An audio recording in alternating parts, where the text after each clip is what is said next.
and now Extreme, how in this case you are in the process right now, how you build up a new team, for example, like Formula E, how you build up from zero, or Extreme E right now? How is the process? I mean, Extreme is a really good example at the moment because we are in the middle of building a new team, and it's building a new team. And also in Extreme, it was not so easy from the beginning because you're super limited in staff. So we are just allowed to take 5 people with us at all, plus 2 drivers, meaning you are 7 people in total in the Extreme. Okay. This means you have really people which can do multiple jobs at the same time. So, and also because Extreme E is the electrical project, we were for sure looking at the beginning of people in-house which are already did electrical racing, so from the Formula E team. And this is where we started working on. We didn't want to employ new people because, like with the actual situation around Corona and COVID, it is anyway difficult to find good people. I'm not finding good people, but it's difficult to employ new people at this difficult time. And starting from there, we were really looking quite early for drivers all over the world, trying to get in contact with most of them. And as soon as everything got more fixed by, I think it was at the end of Formula E season, so it was end of July, beginning of August, is where we started to sit down and just talk about what are the possibilities in our team which we have. Because we like always to work with the people which we already know here in-house, and we have a lot of people here, and the relationship to everybody else is great. So this is where we started with our base and said, okay, we don't want to bring completely new people. We want to work with the people which we have here, and they have already a lot of experience in logistics, working with electrical cars and everything else. So this is where all started, to be honest, and then just the process started. So we were sitting down together with Extreme E, sporting working group, logistic working groups, technical working groups, trying to get as much information out of everything. With, for example, logistics, we are super limited in weight and freight in general, and just having like really nearly every week a meeting, a project meeting, and sitting down and discussing the open points, prior 1, prior 2, prior 3 points, which needs to be done, what hard deadlines do we have. And the Extreme project is super unusual because we got the car at end of October and we need to send the car with the whole freight at beginning of January. So there's not time in between building everything for testing, media, press days and everything else.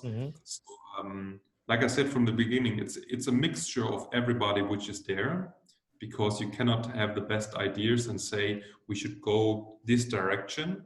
Building a whole new freight concept, and also a team is always like having the best compromise from each and everybody and trying to look at all the ideas which you have there. So this is also my job, to bring all the ideas together, sit down with the people and say, okay, this is the way where we should go, and this is the experience which we have and which we should bring into the Extreme team. How you allocate a budget for these projects when you don't know nothing? I mean, right? I mean, how do you know what do you need to buy? How many people you need to employ?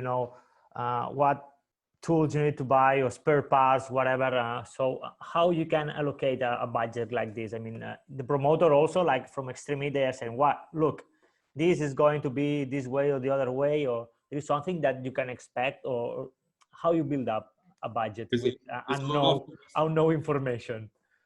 There's a lot of question marks, to be honest, at the beginning. And it's honestly, it's just some experience and looking at all the other projects which we did. So just for example, talking about consumables which you need per race weekend at the racetrack. So just from the experience side, we looked at the amount of consumables which we had in Formula E for 2 cars, for 4 cars. What do we need for a project like Extreme E over 1 weekend? What do we need to change in terms of consumables? And also, what kind of consumables do we use? So in the Extreme project, it's super important for the promoter that we use like stuff which is carbon neutral in general. Okay. And does so it is another challenge inside, right? For you guys. So we had products. We were ordering products, bringing them here in house, tested the products on a natural basis, and just try to get the process rolling. And Yeah, the budget this wise is like, for sure, when you sign a contract with anybody, with a promoter or with a new racing series, you have for sure fixed costs which which you need to bring up in your budget anyway. Then also the drivers are quite easy to handle from this side. But coming to spare parts situation and tooling, this was a complete new white paper for us. So we started really from scratch there.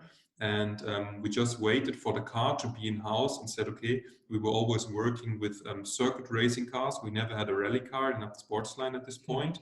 This is where we needed to order new spanners, new ratchets and everything else, because the tools which we used until now were way too small for working on a rally car, which is like funny for everybody else.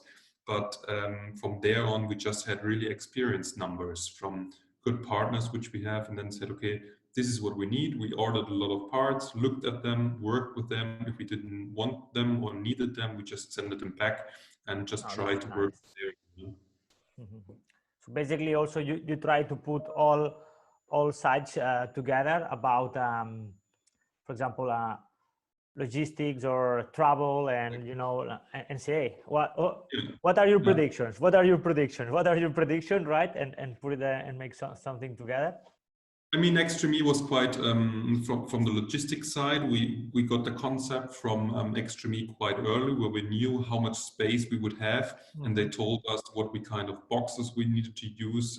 So we knew what kind of boxes we wanted to order, and then we said, okay, from this point we need to think about what kind of tools do we need at the end of the world, because in Extreme you pack your stuff like in Formula E before the season, and you cannot bring anything else to the racetrack. So there's no late freight or early home freight like we have in Formula E or Formula One or all the other projects. We are at the end of the world, and we really need to think about what do we need there in the worst case scenario if the car rolls and everything else. How can we repair the carbon parts? What do we need there? What kind of grinders do we need? What kind of special glue do we need? And all this stuff. So this is all just really experiences from all the other racing series, what we wanted to bring together, because we have carbon specialists here in house, we have fabricational specialists in house, welding specialists and all this stuff, where we just brought all the ideas together and say, okay, this is what you need. And from there on, what can we take? What is the amount what we can take? Just stick to the cross weight limits of Extreme in total.